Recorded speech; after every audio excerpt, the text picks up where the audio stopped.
pinag-uusapan na naman etong ICC na papapasukin para habulin ang mga Duterte. Grabe naman po talaga nangyayari ngayon. Kailan lang tapos na dapat usapan, nag-usap-usap na kayo na hindi papapasukin. Ngayon, papapasukin at binuksan na naman dito sa Kamara. Ito ang ating pag-uusapan maya-maya. House Human Rights Committee Chairman at Manila Representative Benny Abante na mga prinsipyo at hindi personalidad ang pinatutunguhan ng resolusyon. Isa si Abante sa mga may akda ng resolusyon. Kasama niya si One Rider Party List Representative Ramon Rodrigo Gutierrez sa paghahain ng resolusyon. Bahagi ng mayorya si Abante habang bahagi naman ng minorya si Gutierrez. Darating na araw, dadami ang espekulasyon o haka-haka tungkol sa mga resolusyon na ito. We should not be distracted by this and stay focused on doing our jobs as lawmakers and doing what is right vis-a-vis the law regardless of the personalities involved. Alam mo, di ba, to si Abante, nabilib tayo kung kailan lang dahil ang ganda ng kanyang pag-iimbestiga dito kila Katapang. Ngayon, anong nangyari? Hindi nyo ba nalaman, hindi nyo ba nadinig na sinabi ng presidente mismo, hindi pa papasukin ng ICC? Ano bang mahirap intindihin doon? Sinabi rin niya ni SOJ, walang karapatan ng ICC dito. Bakit nagbabago na naman kayo? Pambihira naman, oh. Hindi pa muna inaprubahan ang resolusyon dahil nagmosyon ng ilang mambabatas na mag-imbita ng resource speakers mula sa mga concerned agencies gaya ng Department of Justice. Since we don't have resource persons to shed light on this issue, especially the question of the jurisdiction of the Philippine government with regards to the ICC intervention, I'd rather move, Mr. Chairman, to suspend this deliberation on both House resolution, Mr. Chairman. Kasabay ng pagpapaliban, isasabay na rin sa susunod na pagdinig ang pagsalang ng panibagong haing resolusyon ni Albay Representative Edsel Lagman na tulad din ng mga nasabing resolusyon. Ito na ang pangatlong resolusyon sa Kamara tungkol sa issue. Bahagi ng minorya sa Kamara si Lagman. Naunang naghain ng parehong resolusyon ang Makabayan Bloc noong Oktubre, habang kapansin-pansin naman na unang beses na may naghain mula sa mayorya ng parehong resolusyon. Nangyari ito ilang linggo lang matapos ipasa ang resolusyon na naghahayag ng suporta sa liderato ng mababang kapulungan matapos sirain umano ni dating Pangulong Rodrigo Duterte ang imahe ng Kamara. Kaya ang tanong, bakit nga kaya ngayon lang pinansin ng mayorya ang mga resolusyon? Palagay ko, may mga pagpapalit sa pananaw. Ang tanong, matagal na itong resolution, bakit ngayon lang pinanpansin? Ngayon lang binigyan ng atensyon. At sabi ni Lagman, marahil ay may pagbabago sa pananaw. Sir, pagbabago ba sa pananaw o may pagbabago sa proyekto? Ako po yung nagtatanong lang po, that is an honest question. Pananaw ba ang usapan dito o proyekto? Kasi may mga nagsasabi na para ka raw ay magkaroon ng magandang proyekto at ikaw ay mabigyan ng budget para sa iyong proyekto, kailangan sumusunod ka kay Tamba. So, ibig sabihin, yung mga nagbabago ng pananaw, anong tawag po natin doon? Balimbing, project, pork barrel, plastic? Hindi ko alam. Or talaga bang tunay na nagbabago lang ng pananaw? Dahil gusto nilang pagsilbihan ang bansang Pilipinas dahil sila ay concerned sa mga citizens at sa human rights. Tanong lang po, sir. Yung totoo lang. Sir, total, matanda na kayo. Yung honest to goodness lang. Yan ang mga tanong natin. Nagtatanong lang tayo. Ng majority na talagang kailangan na sundin natin ang rule of law at yung world order. Rule of law? Sundin ang rule of... Kasi pag pinakinggan mo ito, pag ikaw ay walang alam sa politika at nakinig ka lang sa mga balita, especially sa TV, at narinig ito ng simpleng mamamayan, kailangan ay masunod ang rule of law. Talaga lang, parang, oo nga, dapat pairalin ang batas sa Pilipinas. Ba't hindi nyo ba papasukin yan? Hindi nyo pinaiiral. Hindi po, excuse me po, I beg to disagree. Huwag po kayo magpapauto.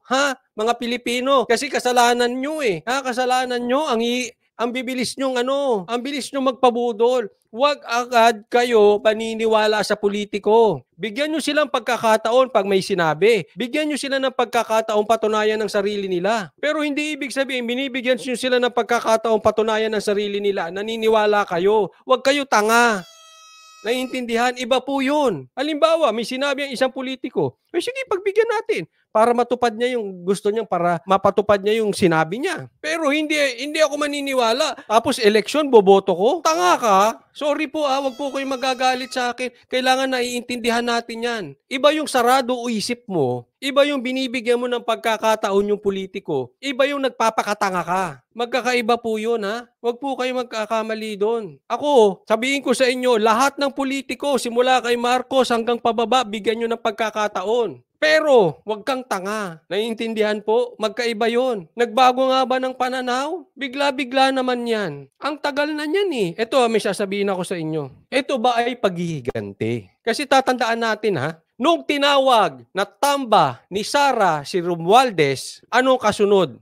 Sinubukan ng impeachment. Ngayon, nung inisnab, dinedma ni Sara ang pakikipagkamay ni Tamba, ano kasunod? Eto na, resolution ng ICC. May pattern ba? Kayo umusga. Kaya nga sabi ko, nako, eto na naman tayo. Hindi nakita ni Sara si Tamba. Anong kasunod niyan? Ay, may ganti yan. At yan ang sinasabi ng mga politiko. Gumanti na naman, anak ng teteng. Para tayong mga bata dito eh. Wag. Kung kayo'y politiko, huwag kayong balat sibuyas. Pambihira naman, no? Hindi, diba?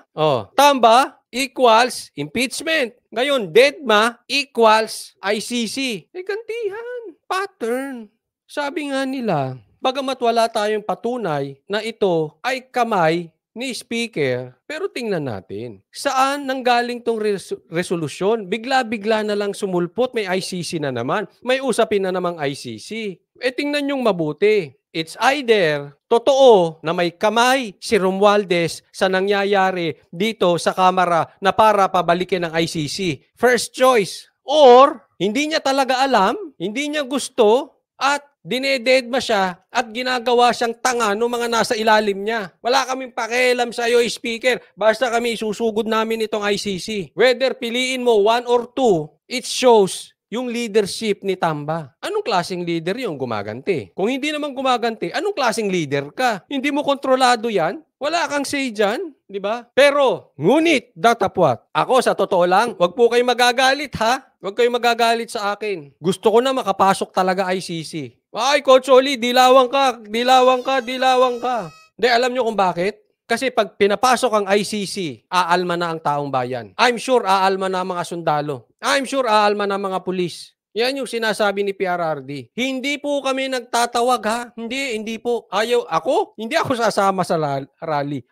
Hindi ako sasama sa people power. Hindi. It's not me. It's not my personality. Ever and ever, kahit before pa. Pero, hindi ko natin kontrolado ang taong bayan. Kung pinapasok ang ICC, magagalit ang taong bayan. Yung umugo nga lang na idininay nyo na may impeachment kay Sara, umuugong ang social media. Kaya inurong yan di ba? Anong sabi ko sa inyo? Kaya nung inurong yan, ang sabi ko sa inyo, nako, hindi pa sila ready. Wala pang numero. Pero mag-aabang-abang yan. Ito na. Ngayon naman, ICC. Hindi na, ituloy nyo na. Sabi nga, ito, kanino galing to? Come.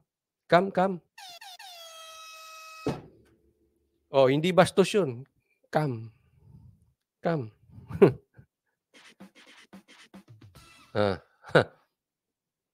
Tingnan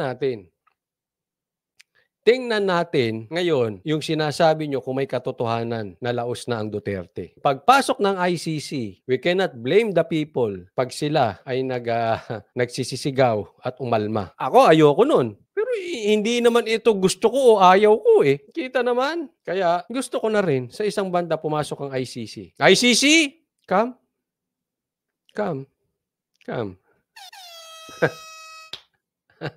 Tama, sabi ni Lito Malyari, gawin nyo na nang para magkaalaman na. Inaamon pa ni PRRD, kay PRRD po galing yon yung come. Talaga to si PRRD, mahilig sa chicks. Hindi. Joke lang. Ano tayo, idol natin yan. Idol natin yan si PRRD, tsaka si Dick Soto.